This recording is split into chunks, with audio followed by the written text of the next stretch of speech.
Je vous salue tous au nom du Seigneur Jésus-Christ.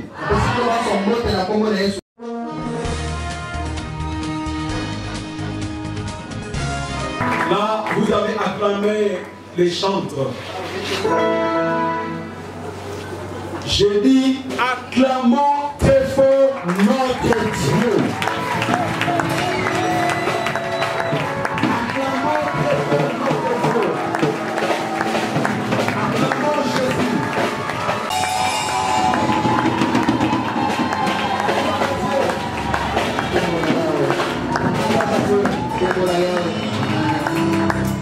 Pouvez vous s'asseoir. Toutes nos excuses pour les problèmes techniques. Mais nous sommes convenus que nous sortirons chaque jour à 19h45. J'ai pris le message un peu en retard. Mais demain, je prendrai la parole à 18h30.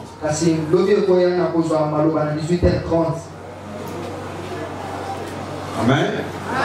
Bougez les mains, alléluia. Demain, je prendrai la parole à 18h30. Et à 19h45, comme j'avais dit, nous serons dehors. Aujourd'hui, je vais juste introduire notre message. C'est demain que je vais développer ce que je devais dire aujourd'hui. Mais regardez-moi s'il vous plaît. Personne ne sortirait de ces lieux comme elle est entrée. Si vous êtes d'accord, criez très fort amen. Je vais prier. Père, je te rends toute la gloire au nom de Jésus. Nous te prions de bénir ces assises, Père. Nous serons ici pendant 5 jours. Non seulement nous qui sommes à Kinshasa, mais aussi nos frères et sœurs qui sont partout dans le monde. Permets que cela soit un moment de gloire. Visite chacun de nous, Père. Ici à l'église. Ceux qui vont nous suivre dans leur bureau, dans leur chambre, dans leur maison, quel que soit le lieu où ils sont. Toi qui n'as pas de limite, que ton onction les touche et qu'ils sentent ta paternité. Nous te prions au nom de Jésus de nous envoyer ton onction pour que le moment où nous passerons soit agréable. Dans le nom de Jésus, nous avons ici prié. Amen. Amen. Amen. On monte encore. Amen. Je vous salue tous au nom du Seigneur Jésus-Christ. Je salue tous ceux qui nous suivent de loin. Vous qui nous suivez dans votre pays, nous vous saluons au nom de Jésus de Kinshasa. Et j'aimerais vous dire, mes frères, que nous passerons des moments agréables avec le Seigneur. Notre thème de séminaire, c'est Dieu est un Père responsable. Aujourd'hui, je vais juste te donner une introduction pour que nous ayons l'idée sur Dieu comme Père responsable. Je sais que vous avez écouté ce message pendant 3 éditions. Je vous dis la vérité que vous allez encore entendre des choses nouvelles que l'Esprit vous dira. À partir de demain, mes frères, chaque jour à la fin des séminaires, de la prédication, nous allons prier pour les malades. Qu'est-ce qui signifie Dieu est un Père responsable? Certaines personnes ont suivi sur Internet lorsque j'expliquais le Père responsable. Dieu est un Père responsable, veut dire que Dieu est n'est pas seulement un être suprême qui est là pour punir les gens. Vous savez que beaucoup de personnes considèrent Dieu comme quelqu'un qui est assis sur son fauteuil. Rien que pour chicoter, pour reprocher. Mais j'aimerais que vous changez votre conception de Dieu. Dieu est aussi un Père. Regardez-moi s'il vous plaît. Beaucoup parmi vous, ni t'étais la paternité de Dieu, ils ne seront même pas vivants. Dieu est un Père qui a le cœur du Père. Il se manifeste par l'amour. Il a un cœur plein d'amour. Un Père responsable est celui qui connaît ses enfants. Il connaît les vrais besoins de leurs enfants. Il sait à cette heure où se trouve mon enfant. Mais bien aimé, j'aimerais que nous comprenions que Dieu est réellement un Père. L'objectif de notre séminaire est qu'à la fin de chaque sermon, vous arrivez à comprendre que Dieu est un Père. La deuxième chose est que vous soyez encouragés à marcher avec ce Dieu-là parce qu'il est Père. Un jour, je prêchais ce message quelque part. Il y avait une sœur qui a commencé à pleurer depuis le début de ça. Depuis le début jusqu'à la fin de l'histoire. Elle avait des larmes aux yeux. J'ai appelé la sœur par après. Je lui ai posé la question de savoir pourquoi tu pleurais. Au moment où je prêche, la sœur est en train de nous suivre à Entebbe, à Ouganda. Maintenant même. Et elle sait aussi que je vais donner son exemple. La sœur m'a dit ceci. Si je pleure, si je verse des larmes, je ne parviens pas à lier ce que tu dis que Dieu est un Père et ce que je vis dans notre maison.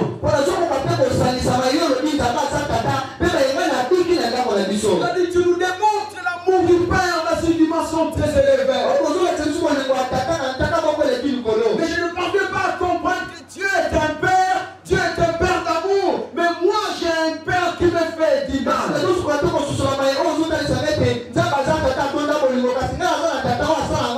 Elle a dit mon Père ne prend pas soin de nous. Mon Père me fait toujours du mal. Mon Père, je ne sens pas l'affection de mon Père. Elle a dit alors je ne peux pas comprendre l'amour de Dieu.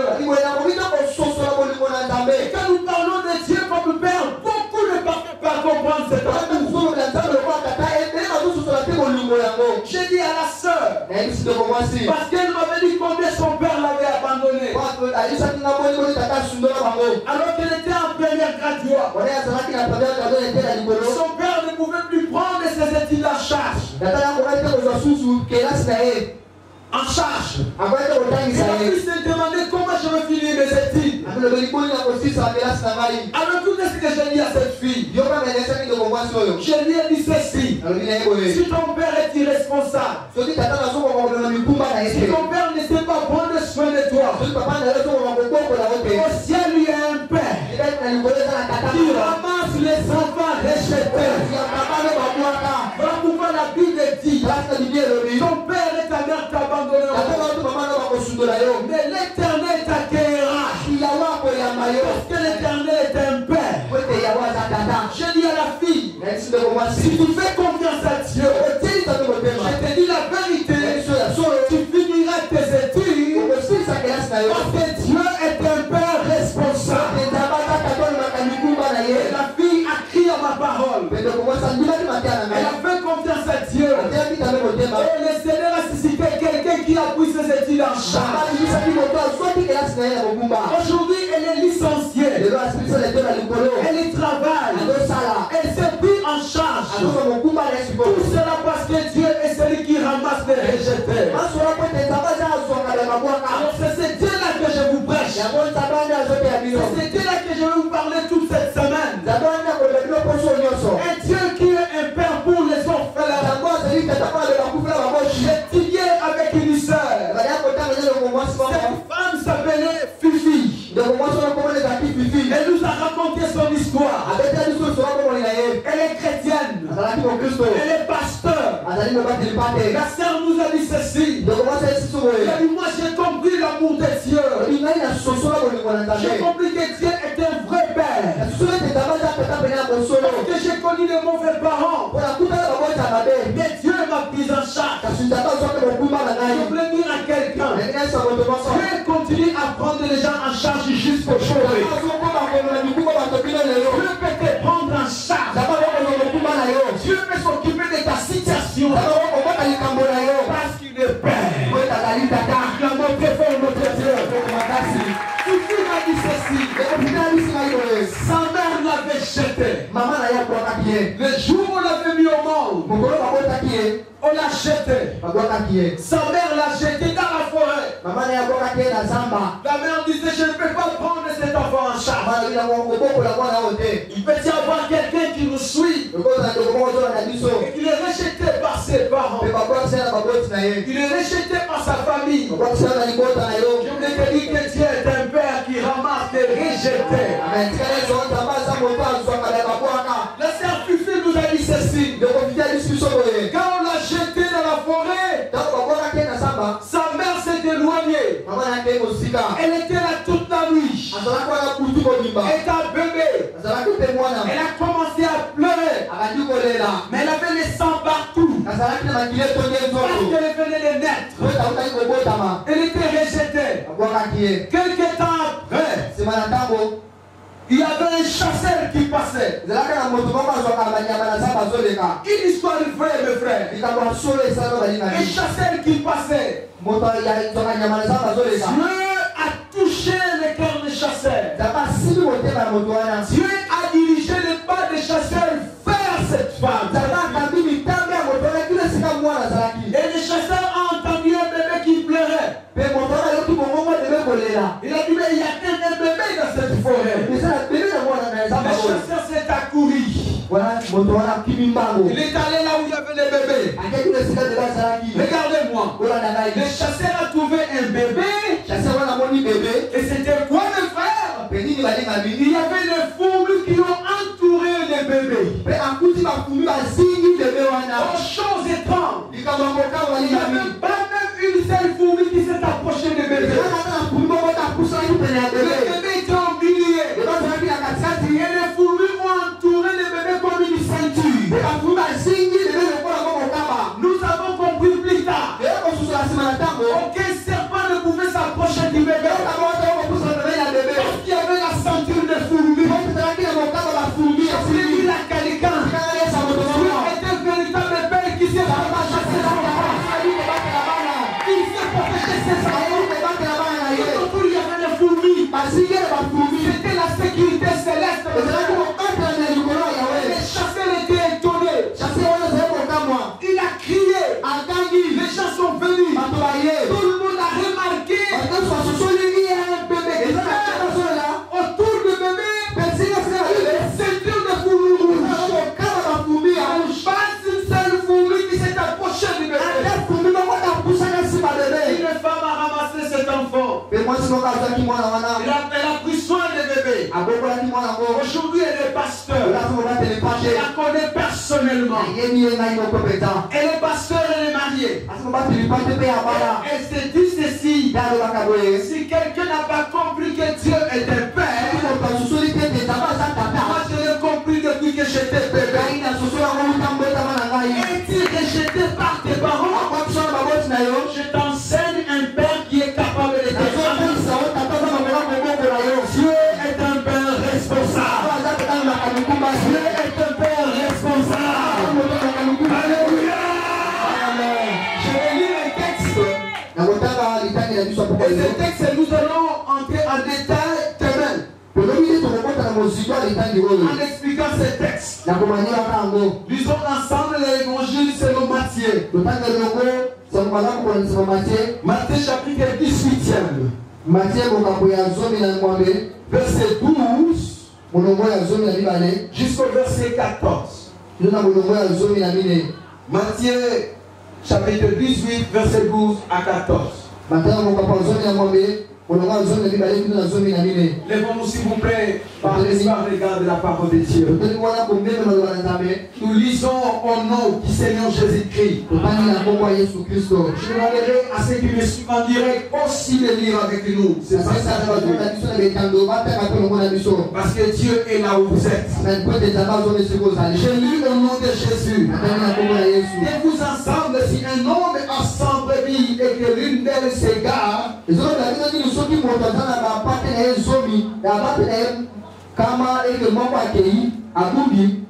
ne laisse-t-il pas les 99 autres sur les montagnes pour aller chercher celle qui s'est égarée?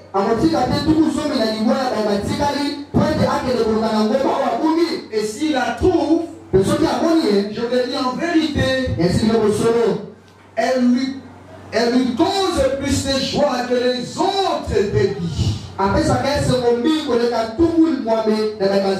De même, ce n'est pas la volonté de votre Père qui est dans les cieux de sauver un seul de ce petit. Amen.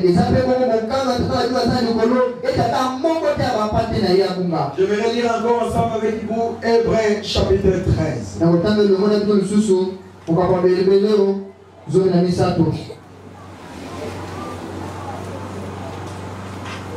Hébreux chapitre 13, nous allons lire les versets 5 et les versets 6. Nous lisons au nom du Seigneur Jésus-Christ. Ne vous livrez pas l'amour de l'argent, contentez-vous de ce que vous avez. Car Dieu lui-même a dit, je ne te délaisserai point et je ne t'abandonnerai point. C'est donc avec assurance que nous pouvons dire, le Seigneur est mon aide. Je ne craindrai rien et que peut me faire un homme. Parole du Seigneur. Amen. Tout le monde l'assoit. Chers frères et sœurs, ces textes que nous commençons aujourd'hui, nous allons les terminer demain. Regardez-moi s'il vous plaît. Le Seigneur Jésus nous parle d'une chose très importante. Ceci nous conduit à un sous-thème que je vais commencer aujourd'hui et terminer demain. Dieu est un Père qui n'abandonne jamais. Qui n'abandonne jamais ses enfants. La Bible dit, Jésus nous parle d'une parabole. Il nous a dit qu'il y avait un homme qui avait 100 brebis. Et les Écritures disent que cet homme avait perdu une brebis. La Bible n'a pas dit qu'elle avait perdu deux. Elle a dit une brebis était perdue. Et regardez ce que ce berger a fait. Il en avait 100. Après avoir compté, il a remarqué qu'une n'était plus là. Et Jésus dit, le berger a laissé les 99 brebis. Il les a laissés en sécurité. Parce qu'il les aimait aussi. Et puis il a commencé à monter sur des montagnes. Parce qu'ils étaient sur une montagne. Alors il allait de montagne à montagne. De vallée en vallée. À la recherche d'une seule. Une seule. Alors qu'il en avait 100. Il pouvait aussi dire, bon, si il est perdu, il n'y a pas un problème. J'en ai encore 99. Mais il a dit ceci, je dois laisser les 99. Je vais chercher celle qui est perdue. Et la Bible dit ceci, cet homme a commencé à marcher pendant longtemps. Il a pris de montagne sur montagne. plein de silleurs, toujours à la recherche d'une seule, tout simplement parce que les bergers ne voulaient pas abandonner. Une seule. Je voulais dire à quelqu'un parmi nous, toi seul qui valent beaucoup pour Dieu. Toi seul qui valent beaucoup pour Dieu. Les gens t'étaient considérés, mais Dieu est capable de laisser les ciels descendre sur la terre. Comme maintenant, rien que pour te sauver. Mais lorsqu'il est allé, il a trouvé la brebis. Si vous lisez selon Matthieu, on dit ceci. Quand il a trouvé la brebis, il a mis sur ses épaules. Auquel berger plein d'amour. C'est comme s'il voulait dire, ma brebis qui a marché pendant longtemps, qui est tellement fatigué, je te prends en charge. Comme le cire, c'est comme cela veut dire encore. Comme si ce berger voulait dire à sa brebis, écoute, ce n'est plus à toi de marcher, c'est à moi de faire des kilomètres et kilomètres à pied. C'est à moi de monter montagne sur montagne. Parce que j'ai l'amour envers toi. Parce que je t'aime. Parce que tu as de la valeur en esprit. Parce que tu es une partie de moi. Parce que j'ai de l'amour envers toi. C'est pour ça que je dois marcher de montagne en montagne. Comme je t'ai trouvé, toi tu ne peux plus marcher. On te sur mes épaules. À moi le travail, à toi le repos. Quel berger, le frère. Et Jésus a dit ceci. Le berger entrait. Il avait plus de la joie que les 99 qui étaient restés. Qu'est-ce qu'on s'est dit qu'on est abandonné? Lorsque les choses compliquent dans votre vie, quand tout tourne au vinaigre, tu penses à attirer contre tes bœufs. À ce moment, tu te sens être abandonné. Quand est-ce qu'on se sent abandonné? C'est lorsque notre situation dure longtemps. À ce moment, on se croit être abandonné. Mais je vais vous dire une chose. Dieu peut tout faire. Il y a une chose que Dieu ne fera jamais. C'est celle d'abandonner son enfant. Est-ce que vous avez entendu? Dieu peut chicoter son enfant. C'est ce que moi j'appelle la frappe d'amour.